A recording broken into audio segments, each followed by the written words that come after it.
Hey, this is Austin Eckler, and you're listening to the Fantasy Footballers Podcast.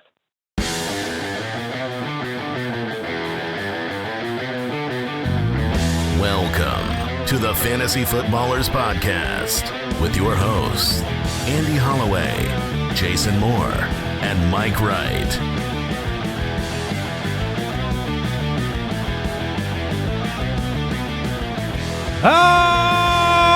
Welcome in.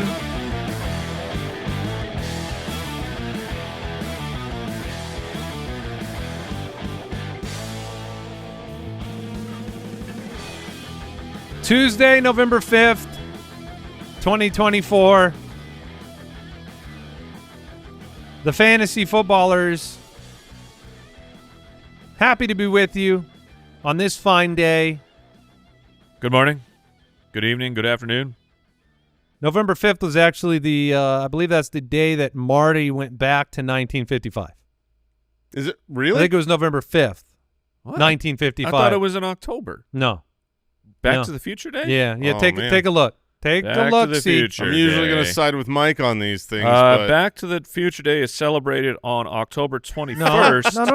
No. I know what day is That's it the- celebrated. I want to know the day that Marty Hold on. To commemorate the day Marty traveled to the future. Okay. on November 5th, 1955. Dr. Emmett Brown So that's when invented they the go flux back. capacitor, making time travel possible. well, on Oh. November 5th, 2024, we had the NFL trade deadline.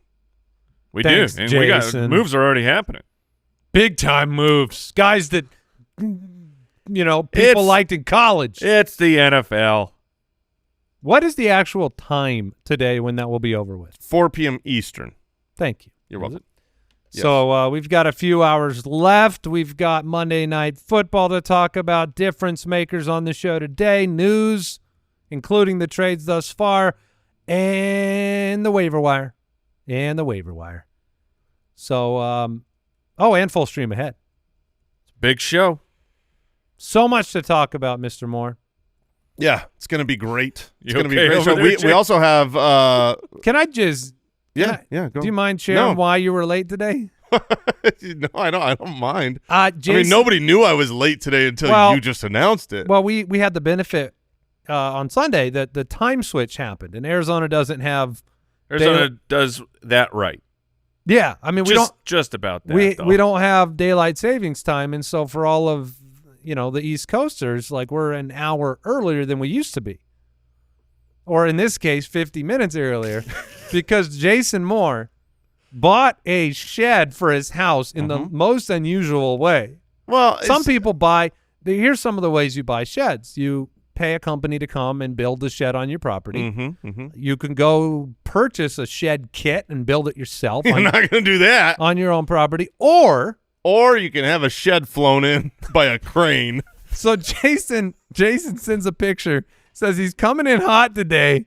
It's a picture of a crane, and you've got. I mean, were you there for the whole delivery? Yeah. So I was there. there was a house. It was full Wizard of Oz. I mean, I'm seeing this thing, and it's like Dorothy's house I was just spinning. Did your flying kids go through. on a ride in it? No, dangerous don't let you do proposition. that. No, Okay. but it was wild. Yeah, we needed a shed quickly. This was a pre-built shed, and Yeah. then it was too big for our gate. It's because it's a 2-bedroom, full bath, right? Double decker, 2-story. A shed. Some people call it a house. And so they had to bring a crane to get it over the wall, which is just, it's great. Like, watching it happen, I was like, human beings can do the craziest stuff. I'm literally watching this very large piece of furniture, a little tiny house, just fly through the air on a crane that is, And it worked out. yeah, it's perfectly So in place. you got a fully built We've shed. got a shed now today. Is there a witch underneath it? I hope so. I should put some legs out. Well, Yeah, but there you go. Congratulations. it was. Thank you for the congratulations. It did get my mind off of last night's Monday Night Football game, which was important for me. Well, I mean, we could tell Jason stories all day because we got pictures of Jason last night trying to deal with, like, going into the night, you needed a miracle. Yes, I know. I needed a miracle. Jason was down 5 points with the Kansas City D, and I had Kate Awesome. Kate Awesome. Kate Awesome. I knew I was going to lose. Who was continually awesome. 8 for 77 and a touchdown. But watching it happen Did is you end hard. up sticking with it? Yeah, of course. It's my job. I watched, but I wouldn't have watched if it wasn't my job. Of course, my butt. No, I mean, I did. I might have gone out to the, to chill out outside, but I watched it on my phone. So what were your takeaways from the game? The Chiefs managed to win yet again. 14 receptions on 16 targets for Travis Kelce. Yeah, the big takeaway, well, like Cade Otton, I think, is one of like this version of the Tampa Bay Buccaneers. Cade Otton is going to be so unbelievably useful for fantasy football. The other one is just what do we make of DeAndre Hopkins? 8 for 86, 2 touchdowns. It was basically a goal line slants, if I'm remembering it correct. A true circus catch into heavy coverage that fell right into Hopkins' hands, and he was like, I feel like we've seen that a few times over the past, but they haven't had a player who could actually bring that in, and Hopkins can. So it's, are you upgrading Hopkins after that performance, or are you sticking with the? I'm 100% upgrading. Okay. I think he is legit a weekly must-start player going forward. And the reason why is because we saw this with Rashee Rice. Rashee Rice was in the role that is the primary wide receiver target, and Patrick Mahomes can find a way to get, you get a little bit of space, he can get you the ball. When you've got great hands like Hopkins, he's going to catch the ball. That triple coverage deep down the field throw is just DeAndre Hopkins has DeAndre Hopkins' hands. He's great. And then you saw when Rashee Rice unfortunately got injured, they brought back Juju Smith-Schuster, and he was 8 targets, 7 for 130, and was a wide receiver 1 for that week, and then he got injured. Now they've got Hopkins. They need him, and so I do think he's going to be the primary wide receiver option here, and that's an important role. But I got a lot of flack for my initial thought that he'd be like around wide receiver 16 with Patrick Mahomes coming over. Obviously, they have to get him more acclimated. The beginnings of that were last night. This came down to also what you fundamentally believed Xavier Worthy was capable of, which I don't think he's a very well-rounded wide receiver at this juncture of his career. He is good on a gadget play. Again, McCole Hardman is so much worse than almost every player in the National Football League, but regularly utilized with Kansas City. They play to a player's strengths. Worthy had a couple of opportunities last night. He should have had a humongous touchdown. But that's exactly the point. Yeah, that's literally why I didn't believe in Xavier Worthy, is because his should-haves won't be good enough, which is why they went and got DeAndre Hopkins. That play was one where it really showed me the difference between, really, really, really good wide receivers and the great wide receivers and your Jags, who I realize that Xavier Worthy has. Still new to the NFL. Yes, he's new to the NFL, and he still has elite, world-class speed, literally the fastest 40 time ever. But there was no reason. There was no reason. The defender did not cause. The ball did not cause. There was no reason for him to go down the sideline and run out of bounds before he caught it and not know where the boundary is, other than it just, is a mental mistake. What we're 9 weeks in, right? They haven't had their bye week. 19 for 235 is the total in 9 weeks for Xavier Worthy. They have had their bye week. Kansas City? Yeah, they had it in week 6. Okay, so 19 for 235 in 8 games for Xavier Worthy.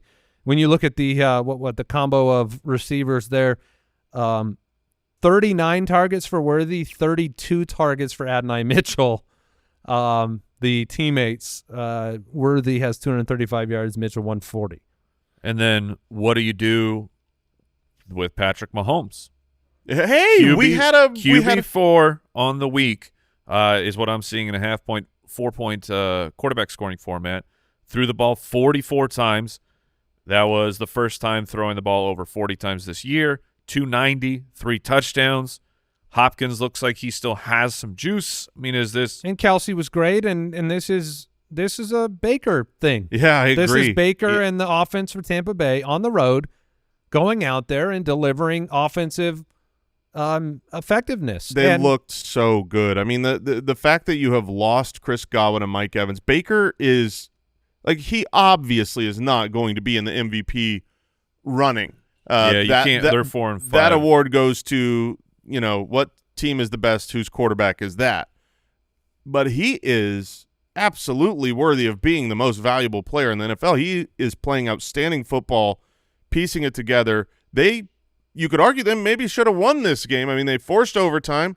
I think the majority of our age people wanted them to go for 2 when they got down there at the end of the game, and then they did stop them to force overtime. So if they had gone for 2 and got it, that's game over. Yeah, I mean, I don't blame them either way. I don't care about that call. My point is they took Kansas City to the limit with injuries, and I agree with you. Mahomes was great because Baker made him have to be great. They played a good portion of this game from behind. It kind of went back and forth. So I'm just really impressed by Tampa Bay even in the loss. 23 touchdowns, leads the NFL for Baker Mayfield. He's playing great.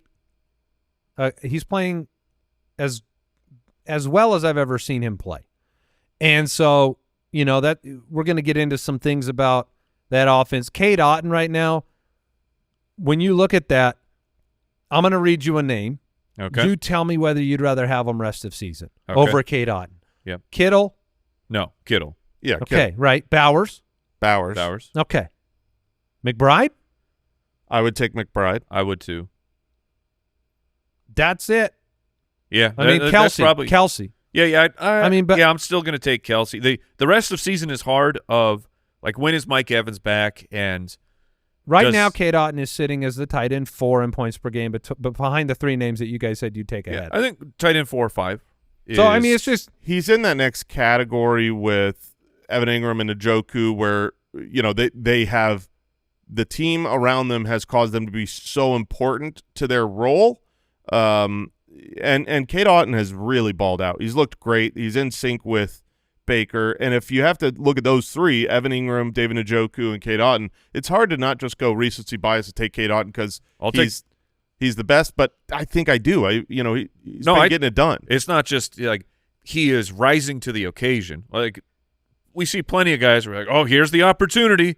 And then they just fall on their face because they can't and do they're it. running the offense through him. I mean, you look at a 7-game sample for a Cade Otton.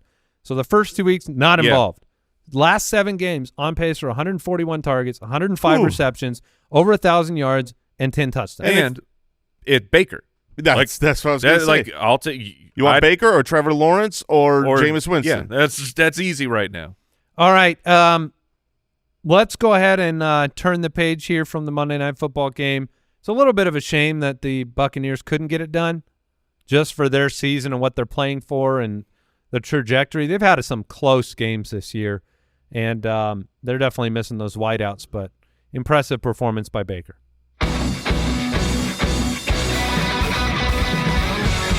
Welcome to Difference Makers, presented by IMAGN Pet Food.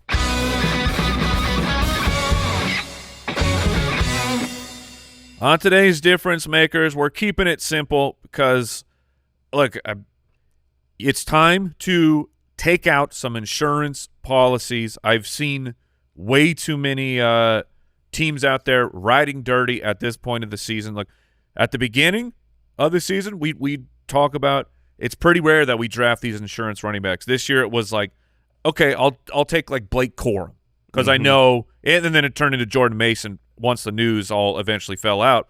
But you can't be 100% sure who the backup will be. You can't be sure that if they get the opportunity, they will be able to handle the situation. But we're at the point now you have to have the insurance running backs. Like I picked up Ray Davis this weekend. Like, if you have James Cook and you're riding without Ray Davis, I think that's insane at this point. Which is crazy that you were able to pick him up. But it's just like, and I'm not talking about the production of Ray Davis this weekend. I'm talking about Ray Davis has shown the Buffalo Bills multiple times that if James Cook goes down, Ray Davis is going to be great. So we just want to remind people of this. This is the time that you need to be picking these guys up. And if there is a tiebreaker where you're looking for, well, you know, who do I insure besides my own backups? It's looking at this the strength of schedule. Braylon Allen, this one is, we've talked about this just over and over. The Jets, the running back schedule for them is so great. It's great for Breece Hall, but you need to have Braylon Allen on a team because if Breece Hall misses time, Braylon Allen will go right into the role and he will succeed immediately. They do not have a single difficult matchup the rest of the season for running backs. Like, they don't have It's not like, oh, they've got a good 3-week stretch right. or their playoff stretch is good. Everything's good. It is completely phenomenal from here till the end of the season, and then the playoffs are even better than the next few weeks, but there's no tough matchup. So if Brees goes down, Braylon Allen will be he'll be a true difference maker. And then like Blake Corum is right in there. The schedule is quite good for the Rams. They do have a Week 12 matchup against Philly, and then 16 is against the Jets, which is actually it's pretty close to a neutral matchup for running backs at this point. But the way that Kyron is being used, Blake Corum needs to be on rosters. If I have Kyron, it's Blake Corum is a priority add this week. Especially, you're going to hear us go through the names. There's not a ton of plug and play options right now who aren't heavily rostered. So you got to prioritize those backups. And then I wanted to have the conversation about the Arizona Cardinals because James Conner is the motor of this offense. But would you take the shot on – this is where insurance can be a little bit difficult. Would you go with Trey Benson or would you go with DeMarcado? I made this decision. I mean, I had the choice of them. And you have Connor. I have Connor, okay. And I'm certainly on the Trey Benson side of this equation. Okay. And I was really impressed with Trey Benson in this last week's game because he got some more opportunities. He had some nice runs, and he scored. DeMarcado will be the change of pace to Benson, but I want the goal line opportunities. When this team moves the football inside the 10, those are going to go to Trey Benson, I believe, and so that's the side that I lean on. I'm looking, to DeMarcado's a better week-to-week random shot right now in a committee, but Benson would be the takeover guy to me. I agree. I think Amari DeMarcado, he has a role, and I think his role doesn't change if Connor goes down. He stays in that role that he has been on the field for, and then Trey Benson kind of moves into that Connor role. But rest of season for running backs, the Jets, the third best schedule, the Cardinals are fourth, the Falcons are fifth, and the Rams are sixth. What do you do if you need to trade for one? Like Tyler Algier is probably on a roster. Braylon Allen might be on a roster. If you have Breece Hall and you have Bijan, are you going out and making the, maybe it's a pick trade, maybe it's a swap of bench players, but you're going out to actively pursue that? I'm not trading a starter from my lineup to go get the backup, but I'm going to try and trade some bench guys and help that other team get better and take on the guy that's only good should my running back miss time. Let me throw two names out here. These are guys that have been kind of waiver wire or at least bench players who kind of now they're going to be talked about like, oh, we should be starting them. Would you trade if you are, let's say you're the Breece Hall manager, Braylon Allen's across the pond, and you can trade either Quentin Johnston or Jacoby Myers. Those are players that can they can start. I would personally do that. Okay. Yeah, you are locking down a top 5 or 6 running back schedule in a starting spot when you have the insurance for those particular guys. That's part of the equation here. It's not just, no matter who you have, you go get them. It's also locking down. I have a starter against a great schedule. We're at the time of the in your league, like there are 2 or 3 teams of the league. You're definitely going to the playoffs. You should be looking at that right now. I'm not saying shift your entire thing. We have a playoff primer next week to talk about guys that we want to add for those particular schedules, but it's the future proofing of your team. You need to start doing it now. All right, that was Difference Makers presented by IAMS Pet Food. When you choose IAMS, you can see the difference in your pet with your own eyes. Healthy energy in 5 days, healthy digestion in 10 days, and healthy skin and coat in just 25 days. Feed IAMS and see a visible difference. News and notes from around the league. Presented by USAA Insurance. The Cowboys. Dak Prescott is expected to miss several weeks with his hamstring strain. Got an MRI. Now expected to be placed on injured reserve. Cooper Rush presumably taking over at quarterback. But don't worry, CeeDee Lamb also dealing with a week-to-week AC joint sprain. Expected to have a chance to play. But don't worry. They found their solution. They sure did. I mean, this was even teased. You know, Jerry was coming out saying, like, don't worry, we are trading for a wide receiver that we really like. And they went and paid up for Jonathan Mingo. They did. I know the contract's not the same, but they paid more to get Jonathan Mingo than they received for Amari Cooper. That is factual information, and I am not excited by this move. I am not endorsing Jonathan Mingo, but I do think that some franchises just have no idea what they're doing. Maybe the Carolina Panthers drafted a good player, perhaps, and the coaching staff and everything that around there just ruined Jonathan Mingo. So I'm saying I'm not just throwing. Terrace Marshall believes. I'm not just throwing this information into the garbage and just completely writing off Jonathan Mingo. I'm going to leave a small window open to say maybe a change of scenery can fix things for him. The complication here is that he is currently just a guy in an offense where you have a bunch of other just the guys outside of CeeDee Lamb, Turpin, Tolbert. You know, this is who you're throwing the football to. Hasn't been part of the offense, doesn't have his quarterback, and for fantasy purposes, this means nothing. Like when Jerry Jones was teasing this move, I'm like, ooh, maybe it'll be something that helps fantasy. This doesn't help Dak.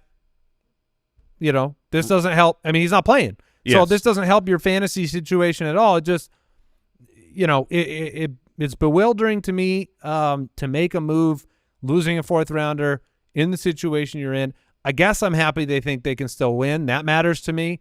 I want CeeDee Lamb. I don't know what kind of contract incentives he has. I hope he has some so he can go out there and play, or wants to, you know, keep his stat line rocking, because he can still be productive with Cooper Rush.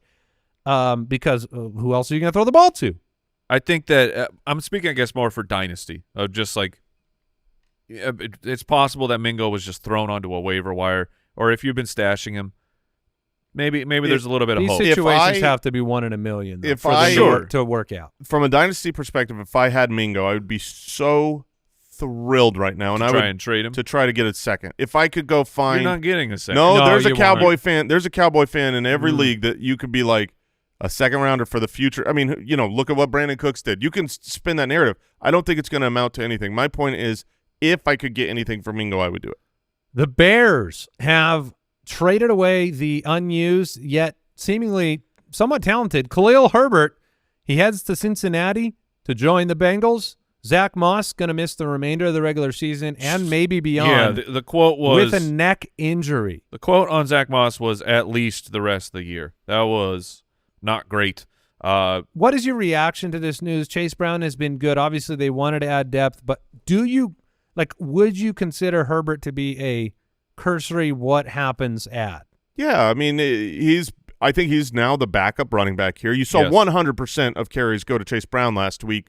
They needed it. This is just a smart move for everyone. Khalil Herbert wasn't playing hardly. It was like 5% of snaps for the Bears. He's a good player. He's certainly 7th rounder. Yeah, it costs you nothing. I think it's a win-win-win for everybody. I don't think Khalil Herbert comes in and really hurts Chase Brown, but I do. You know, we're talking about insurance policies here. I would, if I had Chase Brown, I would pick up Khalil Herbert. 100%. I mean, Khalil Herbert on today's episode, like sometimes you're picking up these insurance backs when you aren't the manager of that running back. You know, if Braylon Allen's out there, I'm gonna pick him up no matter what. Right. Khalil Herbert, not to that degree, but still, he's one injury away from being a relevant player. Adam Schefter reporting that Christian McCaffrey is expected to play football in Week 10. Returned to practice on Monday as the team officially opened up his 21-day window. All the 2-7 teams with Christian McCaffrey rejoicing. No, I mean, what does this mean for Jordan Mason in his roster spot in fantasy and his role? Like, are you shopping him to the McCaffrey manager? Are you holding in the same vein that we're talking about these other insurance backs, only he's better? I feel like he is as good an insurance back as exists, not to mention you have the added benefit of the fact that the starter is currently injured, and we're expecting him to be back. I do think he will be back, but when you are injured and you come back, oftentimes you re-aggravate an injury. Now, they took their time here. My expectation, I think Christian McCaffrey comes back and has his role. I do. I think so, too. I don't think this is going to be some 50-50 timeshare where Jordan Mason has earned enough. And Jordan Mason's dealing with an injury of his own as well. I think they're going to pivot right to McCaffrey and just give him the workload. So TBD on that, but Jordan Mason would be someone that certainly you're not dropping to the waiver wire at all because Christian McCaffrey is coming back. If you want to try to get something for him from the McCaffrey manager, try. Make sure it's worth it. Okay. Yeah, I was wondering if you'd consider him a flex play still. I do not know. There's no chance I'd put Mason into the lineup this week. I want to see how much work he gets. Because if it is like 60-40 or 50-50, if it's 50-50, I don't think you want to play Mason. And if it's 50-50, I think you do want to play Christian McCaffrey. A.J. Brown is not expected to miss a significant amount of time. Doesn't mean he won't miss some time. This reminds me of DK Metcalf like crazy. DK Metcalf, it was great news. He did not tear his ACL. It's fine. He's going to push to play. He's not going to miss much time. Well, he's missed 2 weeks. He's still pushing. They're on bye. We're hoping he's back next week. So, not missing significant amount of time to me means missing time. DeMeco Ryans, head coach of the Texans, says they will, quote, continue to evaluate Nico Collins' hamstring through the week. Shut up. Shut your mouth. I'm not talking to you, Andy. I'm talking to DeMeco Ryans. I don't. Sunday night game against Detroit. I don't like this. Shut up. Yeah, we were on pace. We were tracking for week 10. We didn't really have any news. Shut your stupid But face. no, we did. We had reports that were like, "Hey, Nico Collins he looks like he's going to be back week 10." Yeah. I they were didn't- saying. Oh, Yeah, they Oh, were I saying saw that. didn't read those. multiple Yeah. reports of that. And they seemed like fake news. The thing, the thing is about this report is like saying that they're going to continue to evaluate Nico Collins is not necessarily bad. No. This isn't news. We shouldn't even be reporting it. But it scares me because I just traded for Nico Collins and I need him badly. So It'll be watch the practice reports. If he gets, if he's limited all week, Sunday night he's game. probably playing. Sunday night, though. Yeah, you need to have a backup option. He's eligible to be activated for Week 10, so we'll see if that happens. Joe Flacco will continue to start for the Colts. Shane Steichen announced that. Plays the Bills this week. Jameson Williams reinstated after the 2-game suspension. All right. Back on the field for the Lions. And then T. Higgins, unsurprisingly, listed as DNP on Monday's estimated report. However, they play on Thursday. They do. They play Thursday, and the way Still like to estimate him practicing. the news that came out before the DNP was like T. Higgins is going to be working with the trainer all week, hopefully getting ready to play for Thursday. So that this is not. It's not a surprise to me that he's estimated as did not practice, and it's not ruling him out yet. Anytime he practices will be a surprise to me. Yeah, And I don't want him practicing. For the rest of the season, I will be surprised if he practices. The dude just hurts himself when he practices. Oh, he hurts himself in games too, Mike. I'm not expecting him on a short week this Thursday. If he's a DNP on Monday, I'm not going to bank on him. I'm not having a backup plan. I'm having a plan. T. Higgins is the backup plan. Going back to Joe Flacco, the report was that he will be the starter rest of season. I saw that, but I didn't have it verified. Okay, I didn't have Kyle that one or verified. Deucers, can you verify? Because we both saw it. I just want to make sure that's legit because that's a pretty big difference. Giving him the confidence of rest of season or just saying I think he'll be the starter rest of season that the team can make to the playoffs. That makes sense, actually. That's what I would do. Jonathan Brooks might make his debut this week. Well, he has to. Expected to be activated off IR. So I mean, he could be a scratch. Yeah, I guess he could be a scratch or something. But he has to be activated this week, or it's Dunsky. He'll be out for the year. We'll see if there's any more trades today. I will be surprised. So the report came from Jake Arthur NFL. And co-host of Locked On Colts. Yeah, he said he asked Shane Steichen if Joe Flacco may have a certain limit before getting pulled as the starter. Just like Richardson, he said they're sticking with Flacco for the season. We're staying pat with Joe going forward, right now. So I have the same amount of confidence in that. All right, that was today's news and notes presented by USAA Insurance. Learn more at usaa.com/insurance. We'll take a break. We'll come back with the waiver wire.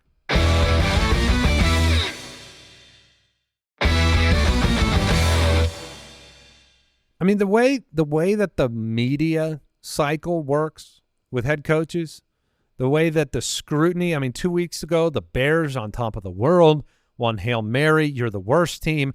Hail Mary followed by loss in Arizona. Which the Hail catastrophic. Mary, according to the announcers on the game, that one play just carried over for the entire game. It's the reason they lost to the Cardinals was because of the Hail Mary. And all I'm saying is, we saw this last year with the commitment to Desmond Ridder in Atlanta. Toxic group things have to – they just change. If the Colts go out and Joe Flacco throws 3 picks, sack, fumble, and they score 3 points, you lied because you don't – you're saying it on the presumption of success. That's how everything goes in the NFL. It's also a lose-lose. What's he supposed to say? You pulled your rookie, and you can't be like, well, we're gonna evaluate it. If he had said we're gonna evaluate it each and every week, we would be roasting him of saying, no, you got to make a decision. No, you're right. You're right. So we got to be fair. It comes down to we ask these coaches too many questions. We have too. For our job, I want the access because I'm trying to piece all the puzzle pieces together. But we have way too much access to these coaches and athletes, and they just say dumb stuff that's not helpful the vast majority of the time. And then we get mad at them. Welcome to the Waiver Wire, presented by NFL Sunday Ticket on YouTube TV. You were afraid the spotlight was coming out again. I'm sorry. Yeah, I didn't realize. Yeah, you were going to keep going. My bad. We've got the 49ers and Steelers back off the bye, and then the next 3 weeks, 4 more teams every week. So the Browns, Packers, Raiders, and Seahawks taking time off this week. And we turn to the running back position. There are 2 names, majority rostered, that are worth briefly mentioning just in case: Rico Dowdle and Jonathan Brooks. People have been waiting a long time for Jonathan Brooks, and frankly a long time for Rico Dowdle to be a player you could count on. If they're there, survey the field. They're at the top of the list. But now let's talk about sub 50% roster players. And who tops the list for you? No one. No, Jaylen Warren, we talked about him last week. I was not as high on Jaylen Warren last week because he was going into bye, and he doesn't strike me as a player that I need to go out there and spend fab on, or my waiver priority to wait 2 weeks to get a player who hasn't scored 10 fantasy points. But he's back from bye. He has been catching passes from Russell Wilson. He's available in over 50% of leagues. The matchup against the Washington Commanders is middle of the pack. So I'm fine. If I had to take a shot of someone that I'm picking up to start this week, there's very few names out there. You're talking about you've got a trifecta of Jaylen Warren, Tyler Algier, and Justice Hill. Those 3 guys are available in about half of leagues. You could pick them up and just hope you get a touchdown. Yeah, because you're probably getting 6 to 8 points from any of those guys. Yeah, it's really thin this week. The only other name I think that could be picked up right now as a stash and hope that they overtake the starter, it's Audric Estime for the Denver Broncos, the rookie running back. We've now had, I think we're on a couple weeks now of Sean Payton saying that Audric Estime is going to get some more work. Yeah, he said it last week, and then he didn't. He's not trustworthy. However, last year, every single week, Marvin Mims was going to we got to figure a way to get him out there. We're going to do it this week. We just Jerry Jeudy's in the way, and it was just – it's not. He's 50-50. He's a liar. He's a 50-50. Like, if you look at Coach Speak Index that tracks That's that what stuff. I was just going No, to look he's at. 50% reliability on playtime. Yeah, he's a liar, but it at least it makes sense. It makes sense process-wise. Is that because Javonte Williams has 40 yards on his last 19 carries or something like that? Yeah, that would be a big part of it. Of this offense is they have to find a solution. Jaleel McLaughlin is getting more playing time these last couple weeks. I don't personally think that he is the answer for the Denver Broncos. Maybe they don't have one, but it makes sense for them to at least give Estime a shot to see if he can get a hot hand and be someone that they can actually rely on. The name that I would bring up that hasn't been relevant as of this season, but was just traded to Minnesota a couple weeks ago, Cam Akers as an insurance option to Aaron Jones. What did Ty Chandler do? I don't know, but they stopped using him as much, and then it's what he hasn't done, I think, and perhaps. But then, like the off season, O'Connell. I think O'Connell's a pretty trustworthy guy with the stuff he says.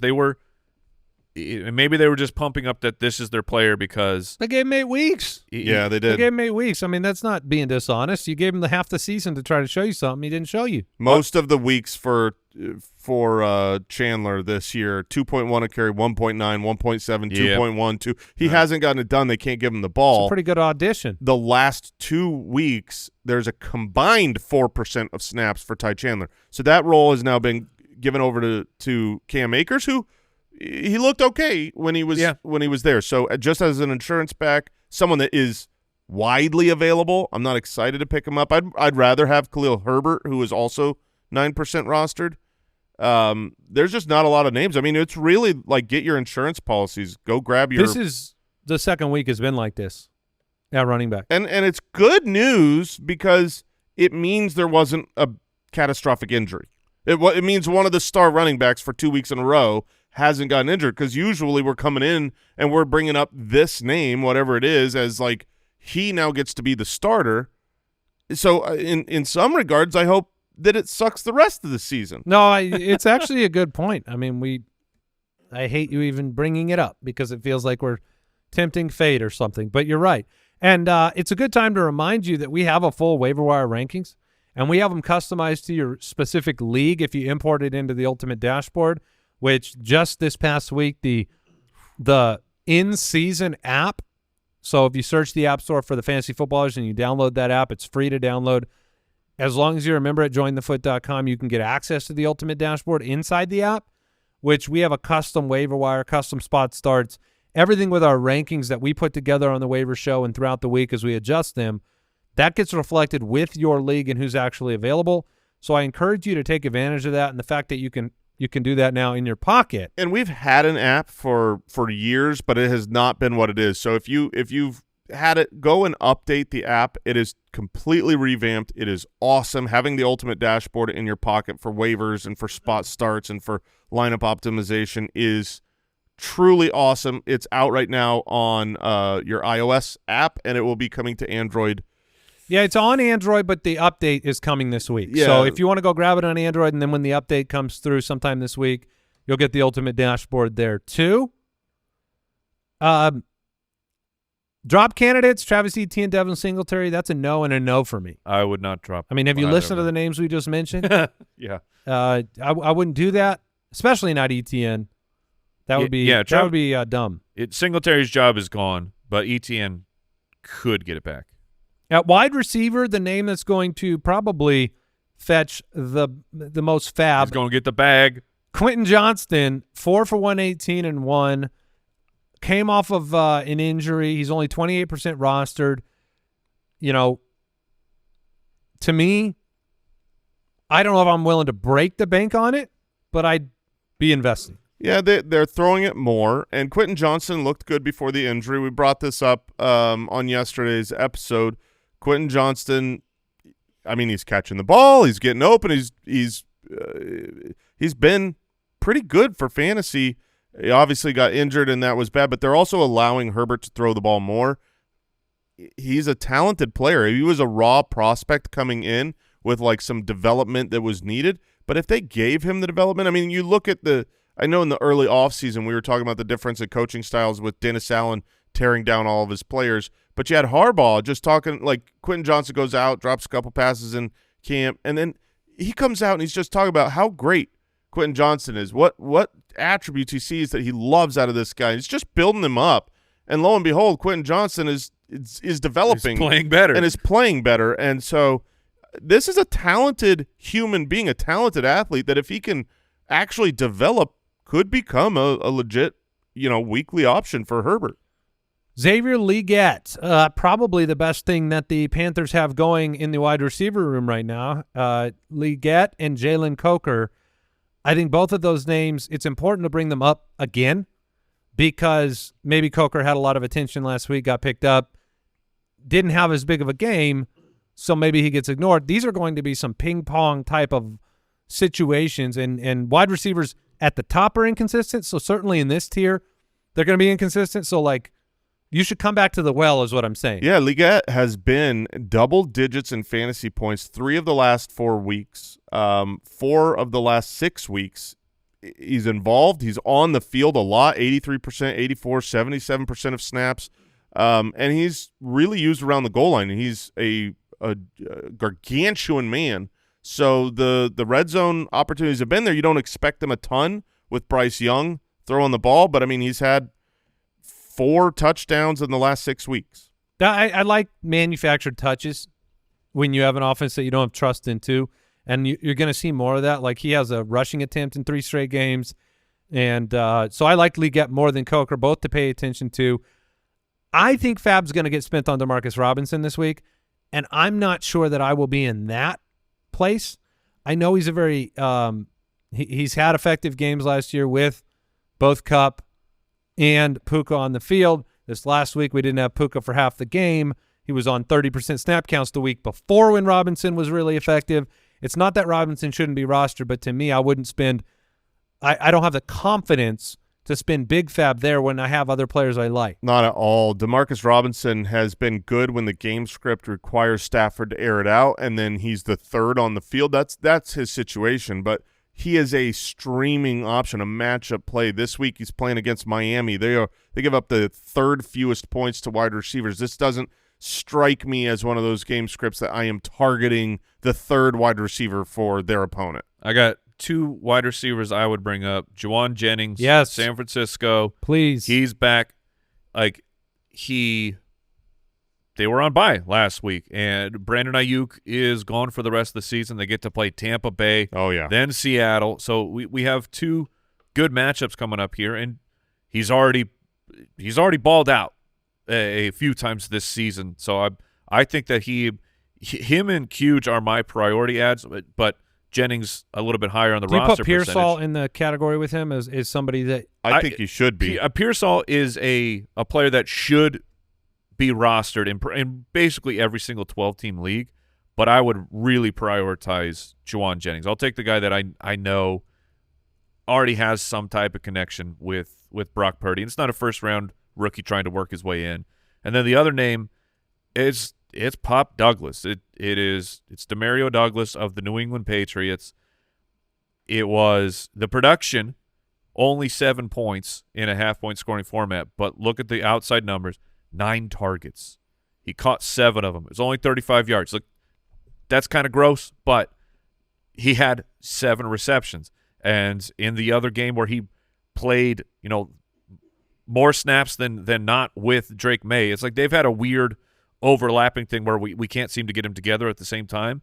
But in that first game with Demario Douglas and Drake May, 6 for 92 with a score. Like, I think that he's a more under the radar ad because he didn't have a blow up the week last week, but he's coming back. Yeah, Jalen Polk's not playing football. Demario Douglas is a good player, and he's I think the first read for the wide receiver crew there. Yeah, I think that's for me. Happen. I like everything you're saying, but to me, he is an on the radar pickup, not a pick up and play this week. I just brought up Miami being top 3 against wide receivers. Well, he's playing against Chicago, who's top 2 against wide receivers. Yeah, it's not like stinks. It's not the matchup I want to play, but he is a good player who's going to start developing more connection with May. So, next week after on waivers, let's not forget that after a down week from Pop Douglas and pick him up and play him against the Rams. Let me ask you this. There's quite a few names: Liggett, Johnston, Jennings. Are you cutting Xavier Worthy? Is it worth just not being like, my worry with Xavier Worthy is that he is going to be the 1 in 6 weeks, a big play touchdown, but then we're living the McCole Hardman, the Kadarius Toney, the millions of different names that we've seen in that role. Like, are you cutting him for these names? For those top names, yeah. I mean, yes. if I could swap Xavier ones. Worthy into Liggett, Jennings, Quentin Johnston, I would do that 100%. I'm not gonna, the Demario Douglas versus Xavier Worthy. I'd just hold on to Xavier Worthy. Okay, Jalen Waddle. No, I'm not cutting I'm Jalen not Waddle. dropping Jalen Waddle. He got a touchdown last week, had crazy negative play that wasn't really on him, and then you've still got only 2 games back with Tua. So, no, I'm not cutting Jalen Waddle. Deontay Johnson. I have no redraft interest in Deontay Johnson. None. None. He's a really tough one because he is good and he's on a great offense, but he can't be the one. I mean, Zay Flowers. I don't think he can be the 2. His snap counts, I would have to see go way, way, way, way up from where I'd expect him to be. I don't view him as a must drop. If he was out on waivers, I'd go, there's a path for a good player and a good offense, but he's certainly not someone I'm playing right now. I mean, this is like it's almost like a developmental player, and that's hard to do when you're in week 10. I mean, I'd drop him for Judy, Leggett, Jennings, Johnston, Pearsall, and probably Coker, honestly, because I want ceiling, man, and I just don't know. Deontay Johnson, when are you going to start him? In a regular 12 team, probably never. If you're in a deep roster, okay, but it's disgusting, and he's on bye this week. I'd rather have Elijah Moore than Deontay Johnson. I'll take those targets. He didn't produce, but he still got a whole bunch of targets. Well, that's what he does. That is his entire career. 9 targets for 28 career. yards is what he's done for. I mean, what, literally like 30 games? His entire career. That's all he's ever done. He had 104 targets last year and finished as the wide receiver. That is awesome. Those are Watson targets. I will say, yeah. Elijah Moore, if you're he's got a 4-year career. I mean, if you're in a PPT league, he's actually super duper Point valuable. per target? Point per target. Yeah, if you get points for targets, then that's awesome. Pick him up. Yeah, I mean. Also, send me a screenshot of your league because I've never heard of a PPT. I think I hate Elijah Moore. I think you hate Elijah. He has 4 good games in 4 years. Can confirm you hate Elijah Moore. Yeah, I'm out. All right. Any other wide receivers worth throwing out there? Parker Washington was a name last week. Yeah, worth bringing up. Maybe we'll see how Drake London is doing, but Ray McLeod could be in for a spot start. What do people do with DJ Moore right now? Oh my gosh. He had a bunch of targets again. Why? He also walked off the field in the middle of a play. So I wasn't sure about that. It's possible. I was sure. No, I watched the play and I was like, "What in the world are you doing?" He is 6 yards off the field with his back to the field while Caleb Williams is still running around on the play. My only thing that I said I'm not sure about is I wasn't sure if he stepped out of bounds and then took himself out to make sure he wasn't a target. You can reestablish. Can you? Mm-hmm. Without a penalty? Yeah. No, I don't think you can't can. be the first person to touch. Oh, you can't be the first person to touch the Right. football? Right. So I thought maybe he was limping off. It was ridiculous. yeah, well, I thought You can still go block for your teammates, gentlemen. Yeah. Oh, You yeah. don't need no, to you walk- don't. You don't leave the field. You don't leave the. I mean, he is so. I'm actually really disappointed in DJ Moore this year. He seems like a pissy pants, man. Yeah, he seems like a pissy pants, and he just got paid a bunch of money by this team to come in and doubt your quarterback again. I mean, I don't like the attitude. I don't It's not either. just his QB. He hates his coach too. Yeah, but don't all, be a but pissy all of the pants. Bears, but all of the Bears do, and they're not pissy pantsing. If it was free, if it was pro bono, you can be a pissy pants. Absolutely, You're not pro bono. I am not defending. Oh, I think you are. I am not defending. You Team love Pissy Pants over Elijah here. Moore and you love pissy pantsers. Yeah, I am saying DJ Moore has had a terrible. He's well compensated. He should be more in the game. Finishing plays. But the dude has had a terrible situation like every single year of his life except for one. Yeah. The only other- except for the money part. the only other I'm name not taking the money. that I would throw out there, I believe he's in concussion protocol, so you got to monitor the practice reports. But Darius Slayton against Carolina, Yes. Yeah. He's one of those players you could pick up and play because he actually has good games from time to time, and he's got a plus matchup. No player. If there's an unheralded player that never gets any credit. Darius Slayton. Darius Slayton generally produces when asked to. And yet he has been a successful NFL wide receiver for 6 years, and he is never wanted and never respected. No. He's the opposite It's impressive. of Elijah Moore.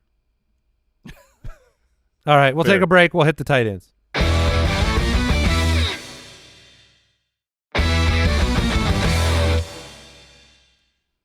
how much fab are you spending on Sticky? Ooh. Sticky Gesicki. He's 20% rostered.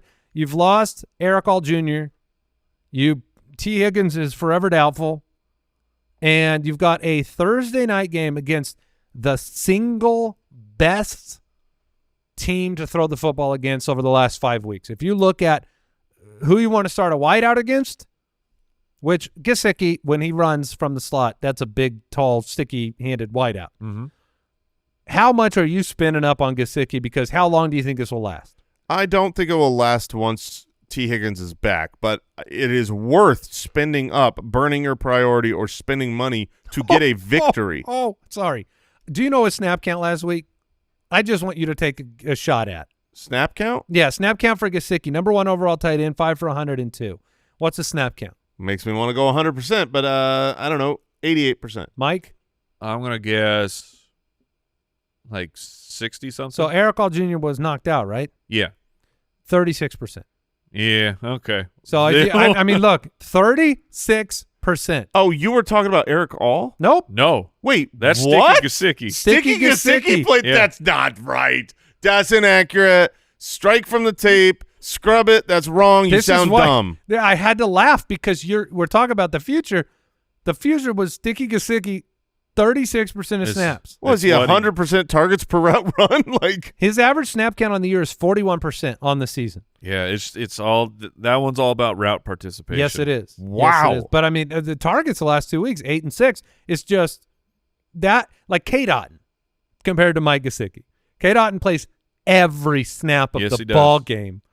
Sticky Gesicki, you're like, where are you? yeah, I mean, if I've been rolling out Jake Ferguson or Taysom Hill or even Mark Andrews, like, I think it's worth picking up Gesicki for a 1 week start because the targets have been there. He's really talented. Like, there are not a lot of. You're saying sometimes you can't be picky. You can't be picky when you got to get sticky. Right. Pick up Gesicki. Thank you. You led me there. Yeah, I didn't I- want to participate Yeah, in that. That's I'm half just my, yes-anding, That's my man. half my crickets. He put the cheese right on the trap, and you were like, oh, blah, blah, blah, blah, blah. Snap neck. My neck just got snapped. Thanks, Andy. You just murdered me. Walking you into bad jokes should be a thing. But you're right. You're right. Gesicki has more upside with his quarterback throwing the way he's throwing it around the red zone And against Baltimore's. and against Baltimore. So that's a Thursday night. But what? So what? It's just what happens if T actually plays. With Eric All's injury, I'm still I'm interested. a little bit okay. Yeah, I'm interested, but he certainly would go down a notch. Like, I would still play him over Taysom Hill. I'd still play him over Jake Ferguson without Dak. But, you know, for instance, I think one of the big scary names is Sam Laporta. Like, Sam Laporta, if I had him and T. Higgins was out, I would play Gesicki. Okay, I think Juwan Johnson might be hiding, He might. but maybe not. Juwan Johnson, Taysom Hill, both the last remaining targets for a team now without Olave, Shaheed. So, you know, they should receive targets. Sure. They really should. And then Jonnu Smith. Jonnu. That would be the name. Right now, for me, it's Gesicki and Jonnu. Because Jonnu Smith has been shockingly involved. Last 4 games, target pace 114, 8, 7, 6, 6. Yeah, I mean, the Yeah. last 2 weeks with you got to take that. 6 targets from Tua in games where he's back. I mean, it might not have been a great fantasy output in each one of those, but he is involved for a good offense. And this week, the Rams, they're 30th against tight end. Oh my gosh, I am just. Please play T. Higgins because I knew this was going to be the case. I asked Kyle to grab me the splits of this season with and without T. Higgins. Double the fantasy points. Jamar Chase is averaging double the fantasy points with T. Higgins. Jason and I watched the film on the Gesicki touchdown. I retweeted it. It's outrageous. Like, multiple Raiders defenders sprint full speed at Jamar Chase on the play where Gesicki is wide open for a touchdown. It's like he already had the ball and they were going to tackle him. I mean, he's just out wide. Chase is out wide to the left. the ball is snapped, and 2 defenders run at Chase like they're literally about to launch and tackle him, and all the while Gesicki just leaks and goes for He 100. averages more receptions total without Higgins, but his production is a 1,700-yard pace Half with the T. yards Higgins this or year. 824 without, because the defense focuses on you. Circling back to tight ends, I'm going to throw the name out there. He's a rookie. He's capable. Yeah, sure. And he's on an offense that needs targets. He might Jatavian Sanders. Both of them. Well, Jatavian Sanders and Both. Theo I knew Johnson. you were going Theo, yeah. Yeah, Theo Johnson. Maybe no Slayton. Theo Johnson, here's what I'm talking about. It's the opposite of the Gesicki. His snap counts, 89, 90, 97, 85 the last 4 weeks. He's been an 84% snap count player on the year. And if he earns more trust, he got into the end zone, is Daniel Jones. If you want to stay away, I get it. But both him and Jatavian Sanders, both rookie athletic tight ends with upside, it's not, it's kind of the opposite of putting Zach Ertz on your roster. This is a dangerous thing to say, but the tight end waivers this week they're all right. They're okay because there's also Hunter Henry, who, like, Drake May's been playing fantastic. Targets of if Hunter Henry's out there, they that's used to be icky, but now they're Gesicki. Yeah. Look, 30. Hit the applause button. Okay. Oh, the people loved it. Got you. Here comes the boo. Boston. Yeah. Hunter Henry, our numbers are 39% rostered. Targets the last 3 weeks, 9, 6, and 8. Oh, that's outstanding. I mean, that's you gotta get in on that. Defensive options this week, the Giants, who I Yeah. picked up last week for this week. Yeah, that was a good move. They're going to sack the crap out of Bryce Young. Yes. Atlanta's playing New Orleans in whatever they have left. Arizona's at home against the Jets. They're favored. I'd be terrified to play that one. I don't love the Cardinals. Honestly, I don't think there's a bunch of great pickups, but the Giants and Falcons are the two that are widely available and great pickups, great matchups. I think Detroit's going to do pretty well against Houston if Nico's not back because they shut down Hey, watch your mouth. Don't say that. I'm right next to you. Earmuffs, Jason. Yeah, if Nico's not back. On top of that, I think that the Lions they're a fine play this week. They don't have the upside as the Giants, but then the next week it's Jacksonville, and then the next week it's the Colts. So I think that you might want to just pick the Lions up for a 3-week stretch here. It's worth noting Zadarius Smith. Yes. At the trade deadline, the Lions did acquire him, so they lost Aiden Hutchinson. Their defense has still been pretty good, but they obviously, when you lose one of, if not the best pass rusher in the league, that hurts. Getting Zadarius Smith from the Browns is a great move for the Lions and will help their defense. So it's a good pickup for the future. Patriots play the Bears. Bears play the Patriots. So both sides of that might be okay. I'm curious what the over-under of that game is. I'm guessing love it's 37.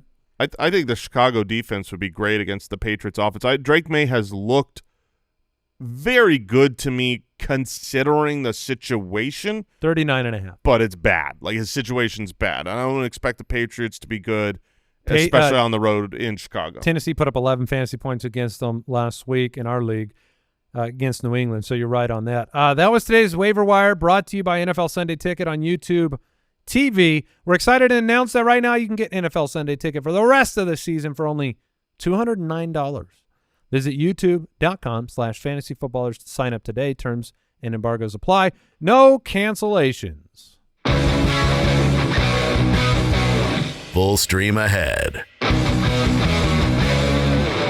I feel like embargoes are just like for ships. That's all it is. This is, is that what that means? That is what it means. Yeah, it's saying terms and shipping embargoes. Exactly. There are terms, and then if you're traveling from an ocean, there's going to be some embargoes you got to deal with. Right.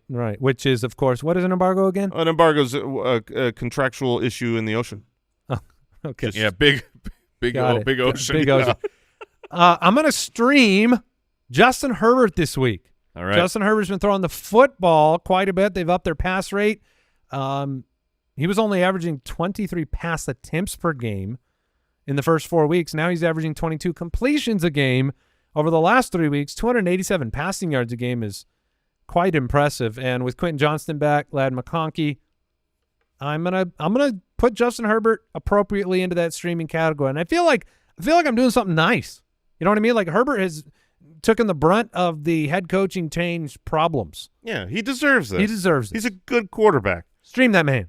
This is a tough matchup, but he is a good quarterback. I'm going to go with Kirk Cousins, who's been on a heater. He's the quarterback 12 on the season. He's a quarterback 1 if you haven't paid attention. And since week 5, he's completing 72% of his passes and on pace for 5,000 yards and 44 passing touchdowns. Over the last month, the Saints are 25th in schedule-adjusted fantasy points allowed to quarterbacks. And if you're paying attention to the back and forth, Bijan running back market share, this is his down week. So Kirk Cousins. You're not worried about the coach 1 week bump here for the Saints? That is a real thing. That is I think we looked this. Why did we look it up earlier this year? One of the coaches, I don't remember who, but we were like, it was the Jets. Yeah, it was like, do teams actually get better rest of season after they fire the coach? And and it was basically for about a game. It was like the next game, their record is actually, it was like above 500, I think. And then after that, the rest of the season, it collapses. So what's the situation, though? Because I'm sure there's like 50 examples of coaches getting fired and also having Derek Carr as a quarterback the next week. Yeah, there are several of those. Yeah, actually, I'll have to look up the data, but there's at least 4. I don't think I know one man who is not picking the Saints this week, for sure, and it's Michael Thomas. Oh man, that dude hates Derek Carr. I mean, with a pat, like there's video of Michael Thomas driving around New Orleans talking to strangers about Derek Carr. Now, I tweeted out the moment that pass that was way too high and put Chris Olave in a position where he couldn't protect himself and he got knocked out. I tweeted that Derek Carr should be fined for basically throwing him a hospital ball and being the sole reason he's concussed. And Michael Thomas retweeted it almost instantly. Yeah, and then went on a rampage. I think Michael Thomas might blame Derek Carr for the injuries. Yeah, and he's very bitter, very bitter. The third streamer here, it's gross. I was gonna tell everybody you. Hold their nose. Hold that nose. I'm not holding my nose. You're in. I was going to pick this name, but you had him in the dock first. He's playing against the Carolina Panthers. It's Daniel Jones. How'd that go for Derek Carr last week? I will be in more with Daniel Jones than Derek Carr. Daniel Jones has 4 top 12 performances on the year. He's averaging 27 rushing yards a game. That's the nice floor. And you know that any given week, Daniel Jones can have a ton of rushing yards. Carolina, 31st in schedule-adjusted fantasy points to the quarterback position. You're not buying into the Carolina winning streak beginning here? No. That game will be weird. That'll be a weird one. Okay, there you go. We will get into Hungry for More of the TNF preview mailbag tomorrow. And a reminder, go get the app. Go pick up the in-season app. Get access to the Ultimate Dashboard. Or if you want to do that on the web, go to jointhefoot.com. Become a part of our fantasy football community. Get access to our premium Discord channel. An extra episode every week and a whole lot of other perks. Best community in the fantasy football universe. Goodbye, everybody. Goodbye.